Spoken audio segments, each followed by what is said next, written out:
Welcome back, Crusader fans. We are here for our edition of Game Day tonight against Carmel Catholic, the Crusaders. 4-3 taking on the 1-6 Crusaders. It's a big win for the Crusaders. Yeah, Connor, not only will it be a big win, it's a must-win. Crusaders need one win to make the playoffs. You got Carmel Catholic this week, easier opponent than Mount Carmel next week, for sure. Definitely. 5 wins is the clinch number for playoffs. The Crusaders are sitting at 4. Undefeated Mount Carmel, definitely not who you want to play for your clinch game, so love to get that out of the way tonight against a 1-6 Carmel team. Yeah, and Connor, it's not that we're saying the Crusaders can't beat this Mount Carmel team, but it's going to be tough. They're 7-0 right now. They're playing good football. They got another big matchup tonight, looking to stay undefeated, but it would be much easier to get your clincher against a team like Carmel Catholic tonight. Well, let's talk about Carmel Catholic. Ladies and gentlemen, it is not an easy bus ride. Google Maps had it about 2 hours because there's going to be a lot of traffic, and there's just really no easy way to get from the south side of Chicago to Mundelein. How is the bus going to play a factor for the Crusaders? Yeah, the Crusaders really need to get into a mental state of mind where they have to be mentally, before this game. The coaches obviously are going to talk to them on the bus, get them ready for the game. Last week, we don't want to say they weren't ready for the game, but things didn't go our way. But I'm sure the coaching staff is going to make sure the players are ready to hit the field during that bus ride today. So in the first year of the new conference, Carmel Catholic went 0-4. They were in a conference among Joliet Catholic and others. Definitely not an easy conference they had, especially because they combined the Catholic League, which is a lot, many say was a lot harder than the East Suburban Conference. So the Crusaders are 0-4 in your first year under Coach Blake Ain, and it's not that great. Yeah, obviously 0-4 is not that great. 1-6 overall with their only win coming against DePaul Prep. They beat them 56-7, so obviously this team has a little in the tank offensively, a little more than that with 56 points. But 0-4 in the conference, Connor, obviously not where we want to be at this point. Yeah, so let's talk about their defense. 32 points per game. You never want to see that out of a defense. They haven't really been great on all sides of the ball, especially the defense, when you're letting up 32 points per game. Yeah, no matter who you're playing, you can be playing the worst team in the state or the best team in the state. If you're letting up 32 points per game, you're not going to win football games. Definitely not. And the offense is scoring 21, roughly around there. In a modern day of spread offenses and quick hitters, 21 points per game also isn't that great. Yeah, and especially when your defense is letting up 32 points per game. If you're going to go and have a great defense, put a shutout on the board, maybe a touchdown or two. If you're scoring 21 points, that's fine. Not if you're giving up 32 points. So Carmel Catholic, only role left in the season is to play spoiler. They're on a 4-game losing streak, as we talked about. Sometimes that's all you need for motivation. Play spoiler, ruin someone else. If you can't have stuff like this, is why we can't have nice things. You got to go and ruin someone else's chances. Yeah, that's obviously what they're going to want to do today. They're going to want to get back on the winning track. They're going to be playing hungry against the Crusaders, but it doesn't sound good to say, but the mentality for the Crusaders is they're going to want to hit them while they're down. They're 0-4. They're a 4-game losing streak right now. The Crusaders want to continue that to 5. So let's get over to the Brother Rice Crusaders. Again, taking that 2-hour bus ride up to Mundelein. 4-3 coming off one of the worst losses in years against St. Lawrence. That was the first time that St. Lawrence has beaten Brother Rice since 1993. I mean, that's got to hit you if you're a Crusader football player. The beginning of high school is was one of the most exciting times in your life. It was the run game that got St. Lawrence that win. Because in high the school, Crusaders last week, plenty of huge runs. That O-line played outstanding for the Vikings, I must say. But overall, the Crusaders definitely could have been better. Yeah, I mean, just St. Lawrence, they really had to stop the run game because St. Lawrence really didn't have that much of a passing game, and they couldn't do that. And again, that comes back to not having Miles Jones, who's out for hopefully his last game that he'll be out. He gets the cast off on Monday. They're missing Miles. Yeah, they're missing Miles, and Connor, you talked about getting the cast off Monday. It's going to be hard for Miles to come back and play next Friday at Mount Carmel, especially only having 5 days really. And Connor, you had a cast on last year. I've never broken a bone, thank God. But it's obviously you got a day to kind of feel for it, or I would assume, right? Yeah, I mean, when getting the cast off is the weirdest feeling in the world because you're just stuck like this. Yeah. And it's just like, but knowing Miles, I know he probably will play next Friday night. Yeah, it's going to take a lot to get Miles Jones on the field next Friday, but knowing Miles and knowing his work ethic, he's going to be out there against Mount Carmel. Yeah, so the Crusaders are on a 2-game skid, losing to Loyola and losing to Lawrence. They got to win this game. As we talked about the clincher, 5 wins to get in the playoffs. They're sitting at 4. They've been sitting at 4 for a while. It's like, how are you going to get over that hill? Yeah, and getting over that hill, Connor, is exactly what the Crusaders need to do, and they're going to do it tonight, hopefully with a big win over Carmel Catholic, but it doesn't need to be a win. It needs to be a big win. It needs to be a win to get this team going and get this team moving forward into a tough game next Friday against Mount Carmel. Yeah, it's got to be a big win, something that can really boost momentum. Mount Carmel having a tough matchup tonight as they play Viator. That's they have to get it going, at least momentumly. They got to really get fired up, if you will. The Crusaders' morale has been a little bit lower after coming off such a tough loss to Lawrence in a game that everyone had you winning. They had Coach Cano gave a very, very emotional speech at their Monday lift that really, really, changed the Crusaders' perspective on the season.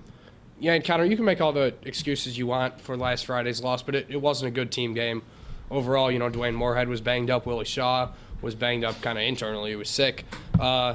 This week, Connor, you see Willie Shaw's going to get some snaps at wide receiver. Josh Bell is going to work in the backfield a little bit more. What do you have on that? So I have this, coming from many sources. Willie Shaw has been moved to receiver for tonight. I don't know how I feel about that move, especially because he's been so dominant in the run game. Mm-hmm. But Josh Bell, definitely a great back to have back there. He was averaging 5 yards a carry last weekend. He's getting the nod tonight. Yeah, and it's that combination, kind of that they've gone three ways. They used Colin Condon a little bit. We got more on him coming up, but Willie Shaw has been dominant in the backfield for the Crusaders. He's getting not only attention here from the IHSA, but attention from colleges, as we know. He's got an offer from Indiana now. I think that was the most recent one. Correct me if I'm wrong, Connor, but he's been dominant overall. We talked about last week on the broadcast, for those of you who were watching. He's a speed back, but also he's a dominant back. He can bust through those gaps and fight for 2 yards when he's got 4 men on him, and he also can break away for 80-yard runs. Well, the thing that scares me most about this Willie moving to receiver position is the health of Dwayne Moorhead, because I don't think you do this out of nowhere when your run game's been basically the heart and soul of your offense, because they haven't been able to get anything going through the air. So maybe that finger is a little bit more than a jam or a break. Maybe it's not good for the Crusaders. Yeah, but Connor, I like that you brought up that point. Maybe, and you obviously don't want to do it. Yeah, you can talk all you want about the Carmel Catholic team, but Rice lost to a very very well played game from St. Lawrence, but not the best team this season. And there's something to say about maybe giving Dwayne a break against an inferior opponent, but not when you need a game to clinch. So yes, that could worry you, but it could also kind of give you a thought that they're resting him a little bit, giving Willie some snaps, using his versatility, but also giving Dwayne a break for that finger injury. Well, let's talk about the O-line real quick, and I think it was seen throughout the stands it wasn't their best, and what really stood out to me is that they thought that they played terrible. After that game, in the dark, in the cold on the baseball field, they ran gassers for probably like 30 minutes after, just by themselves, no coaching, so that they're ready to win. Yeah, and Connor, I actually didn't know that until right now, and that really kind of invoked something in me that they wanted to win. They knew that they should have won that game. Not that the whole loss was on them, but they knew that they could have played better, and they did that by themselves. That means a lot to this Crusader team. Yeah, and turnovers have really been the problem as of late for the Crusaders. An interception last weekend that really, really killed the game, if you will, and they turned it over on downs quite a few times. But it's just, how do you think they can turn this around? Yeah, Connor, you talked about those turnover on downs. We know that they had 2 plays where they were in the end zone, not in the end zone, on the inch-yard line. Yeah. Willie Shaw and Ben Summers. We obviously didn't get in the end zone. It doesn't matter what the final call was, or it does matter what the final call was. It doesn't matter what the Crusaders think or we thought. But they really just need to go back to playing Crusader football, running the football, using, obviously now Willie Shaw tonight. I'm sure he'll get some snaps at running back tonight if the time presents itself. But Willie Shaw, Josh Bell, maybe even a little Colin Condon, in the backfield, using that. And but also, this Crusader football that we've seen throughout the years is when they need to throw, they can throw. But you can't stress the throw. And I don't think they have been doing that, but I think they need to continue to focus on the run. So let's head over to the defensive side of the ball. Justin Jefferson will be getting some reps at Mike. He's starting at Mike linebacker tonight. That was kind of a move out of left field. How do you feel about that one? Yeah, Connor, a whole bunch of these moves this week kind of My only thought right now, and I could be 100% wrong, is that they're putting players at different positions to kind of come out with a unique game plan next week against Mount Carmel. That's just my thought. Yeah, I can see that. I also like Jefferson at linebacker. I mean, he's fast. Very fast, hits like a truck, and he can stop the run, and that has been their problem as of late. Nate Thomas ran all over the Crusaders last week. Yeah, and kind of Justin Jefferson's, I won't call it a downfall, but what people say to him the most kind of on the downward side of things is that he's not doesn't have the size to be a D tackle.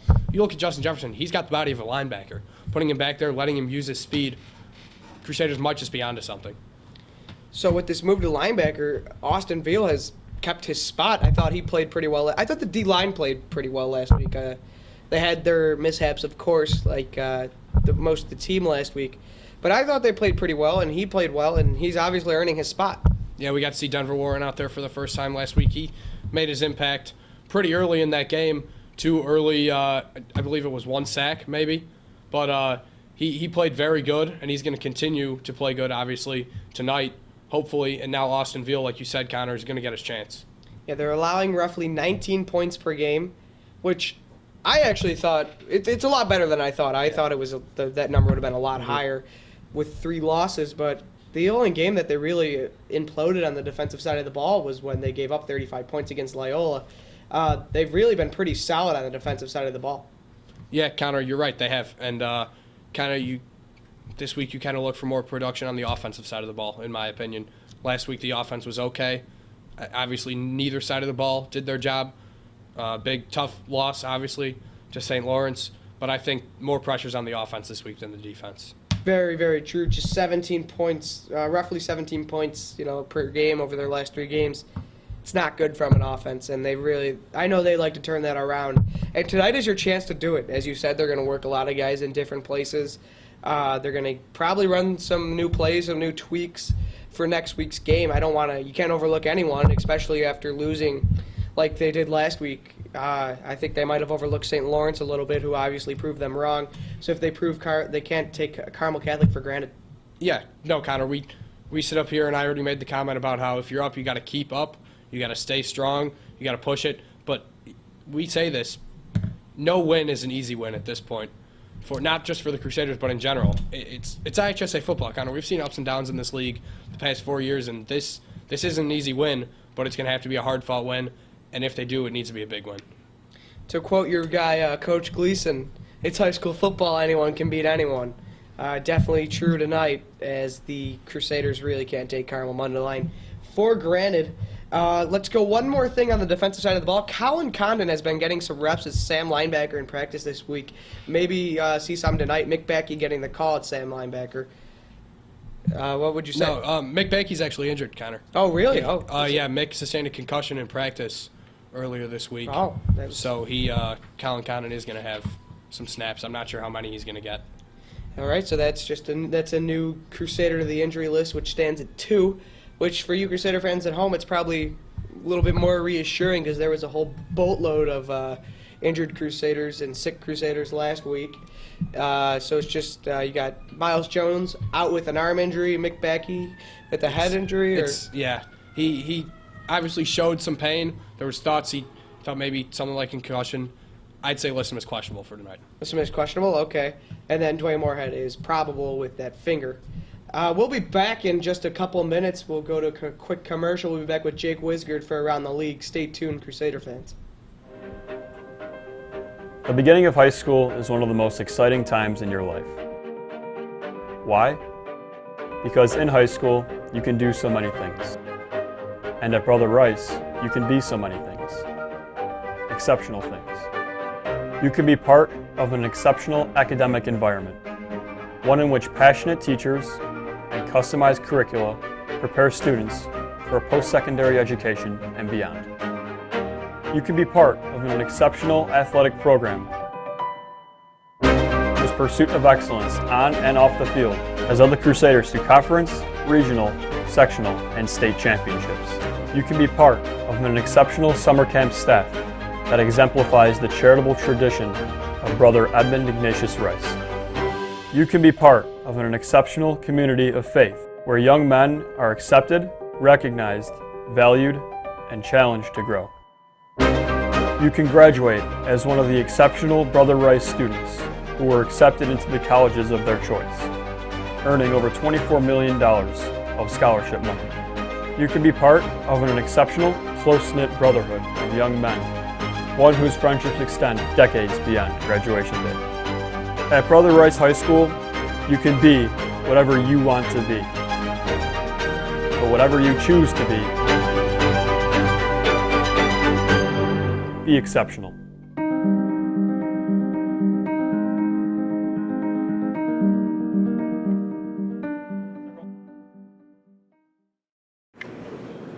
At Brother Rice, we have NHL caliber talent on the ice and in the booth.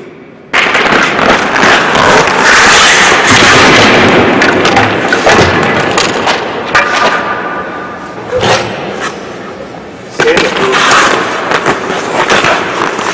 We doing this? You want to go?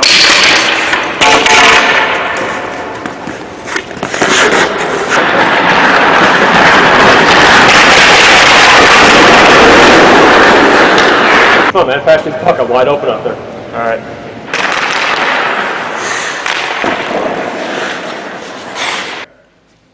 All right, boys, we're going to start this drill off with a little bit of a breakout. Then we're going to regroup with some send two on the weak side, sauce it in net, do a little selling with the boys, and wrap it up. Any questions? You get any of that? I have no idea what he was talking about.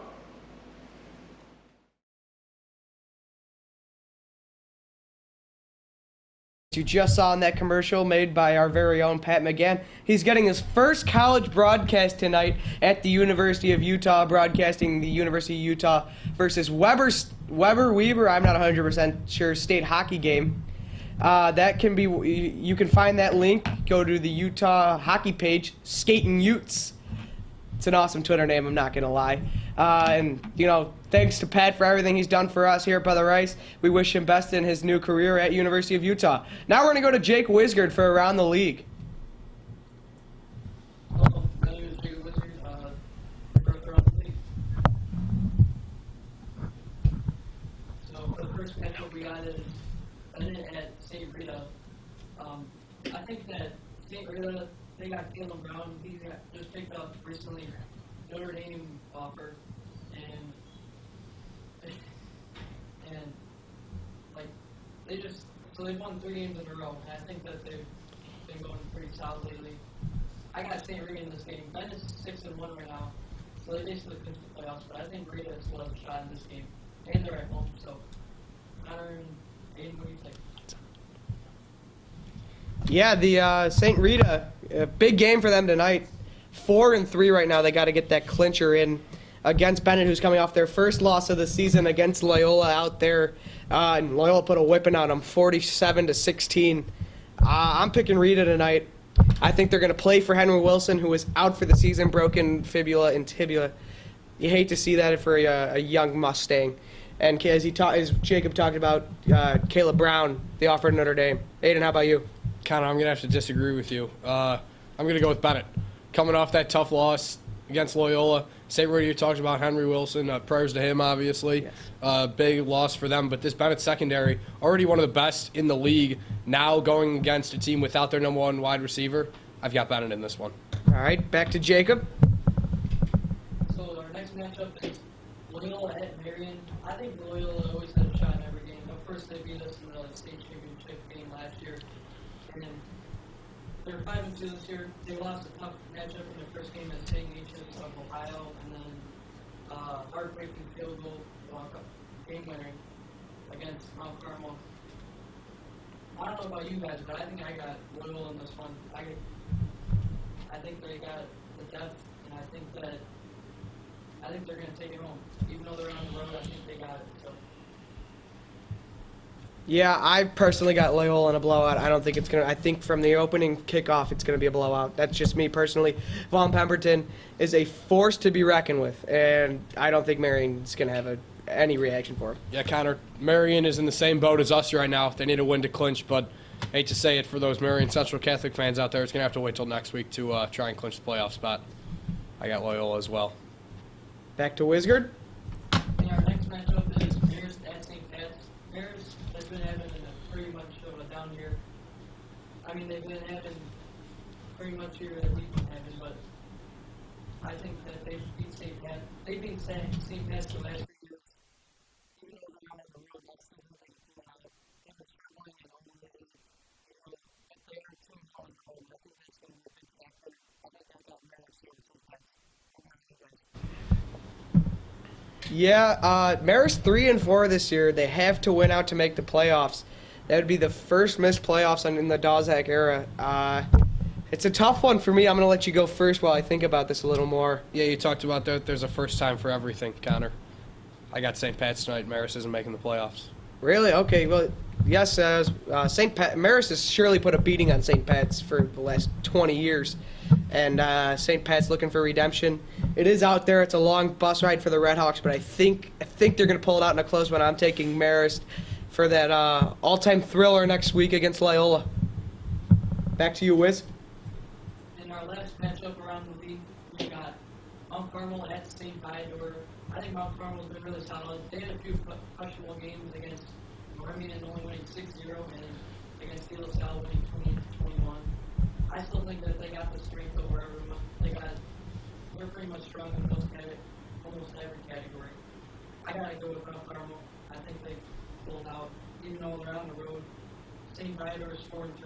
They gotta win this one to make the playoffs. And if they're gonna win it, they gotta win it. You know. What about you guys? Yeah, personally, this is a tough one. That's a long bus ride for Mount Carmel. I really want Mount Carmel to win because the last thing I want for them to do is lose in a game, like an eye-opening game, and then have them be really fired up against the Crusaders next week. I would really like to. I think Mount Carmel's going to squeak one out here because I do think they're going to underestimate St. Viator a little bit, but I'm taking Mount Carmel. Connor, you love the bus rides, don't you? It all depends on the bus ride. But I'm going to agree with Connor.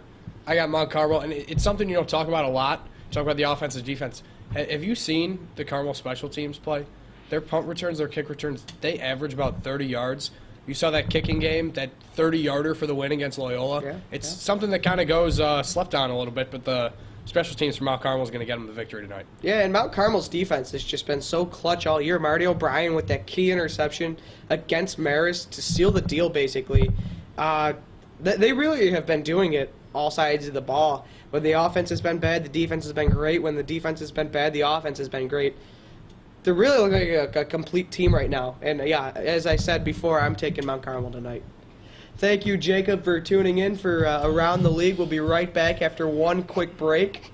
Stay tuned, Crusader fans. Most people think athletes are the only ones that have to get mentally prepared before games, but in reality, broadcasters are the same way.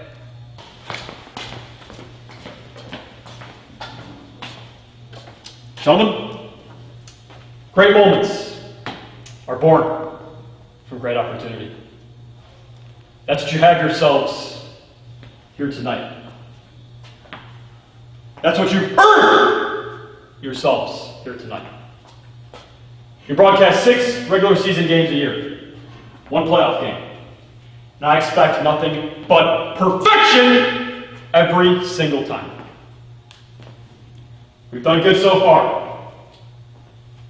But good isn't good enough. It's got to be great.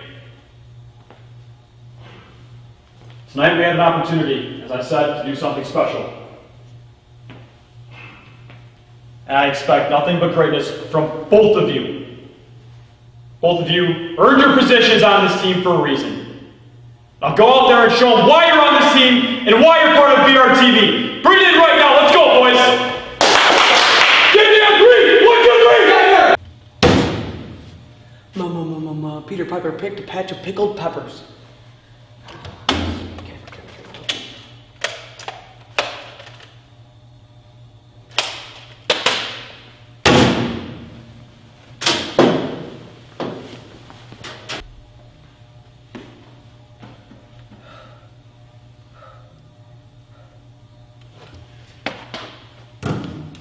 It's game time.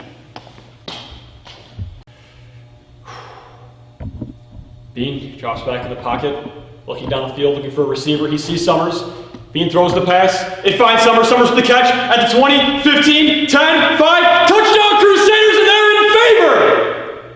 Man, just like that. Just like that. Let's go. Let's do this.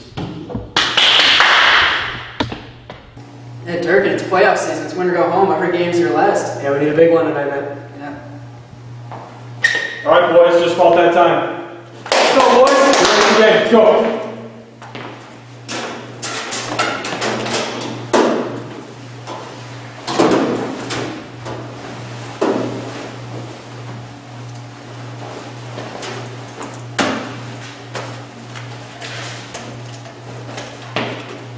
Let's go, boys.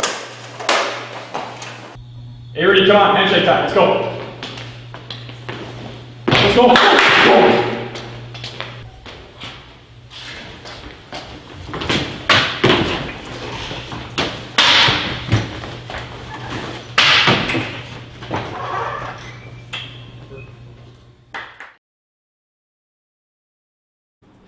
Welcome back, Crusader fans. We're going to take a quick moment to talk about the Fear the Beard competition. It's the annual competition here between Brother Rice students and faculty. Coach Dunn took it home last year.